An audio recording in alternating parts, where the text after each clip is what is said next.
Hello, my name is Rhianna Lee and I'm a senior at Marquette High School. Recently, the Rockwoods School District held Prop 3 town halls.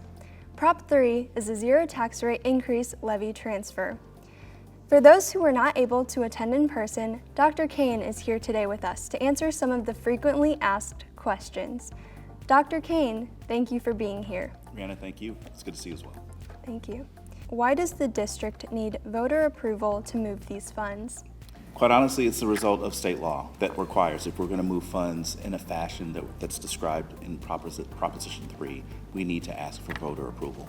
As it relates to transparency, it makes all the sense in the world to have our community informed and ultimately just hearing their thoughts as it relates to direction and how we're ultimately going to move forward as a school district. How does Rockwood respond to the assertion that the proposition is really an effort to ensure the district doesn't have to ask for voter approval for projects in the future? If, this is purely a theoretical conversation, right? But if there was a need to build a brand new building, that would require us to use GO bonds. It makes sense to go before a community, and in that case, actually ask for a tax rate increase to address the needs that you happen to have.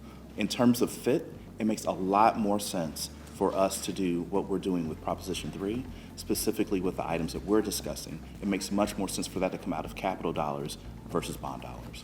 How did Rockwood use the federal ESSER funds the district received? If it was one time, in terms of improvements with ventilation and other systems, we really focused our dollars toward that. To any degree of learning loss and tutoring, which at least a portion of the ESSER dollars were to be dedicated toward, our focus was on things of that nature. The next question is, what is Rockwood's current tax rate? It is 38907. That's actually the lowest the tax rate has been in the Rockwood School District since 1991. What would the passage of Prop 3 mean for Marquette specifically? The thought is there would be a space where our SRO for this building is able to walk in, and in this case, he would be able to pull up and actually view all of the different cameras in terms of live stream feeds of all of the cameras and be able to see what is going on in the totality of the campus here, and would be able to do so just literally from one space, be able to review all of that.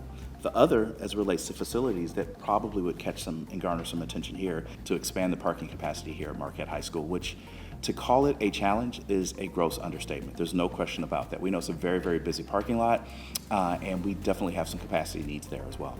Last year, Prop P was on the ballot, and now people are wondering, how is Prop 3 different from Prop P? I would say the propositions are very similar in construct and in nature, and the reason is it's part and parcel of a plan that actually began around 2014, 2015, where we were beginning to frame and structure this thought of putting Rockwood in a place where it could actually transition to a pay-as-you-go methodology. We're now in a place where we can refocus and repurpose our efforts toward maintenance.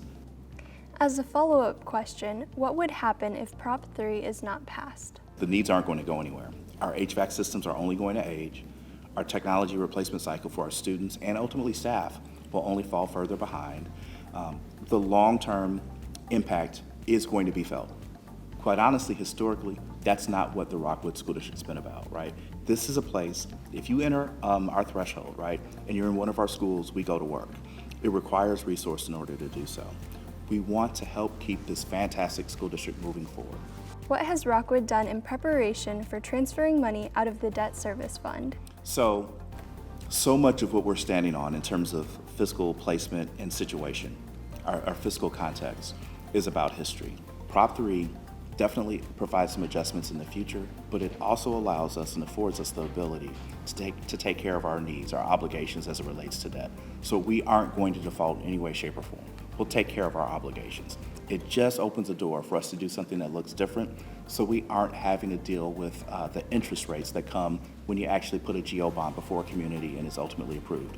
We truly believe, given the nature and the scope of the projects that we've identified as a result of putting Proposition 3 on the ballot, there's some things that we can do differently and much more effectively when it comes to spending dollars to meet the needs that we have as a school district. That is very good to know, Dr. Cain. I know the Rockwood School District and especially Dr. Cain have been working very hard to answer all of our questions and concerns. Thank you again for being here, Dr. Cain. My pleasure. It's good to see you. Thank you. So much.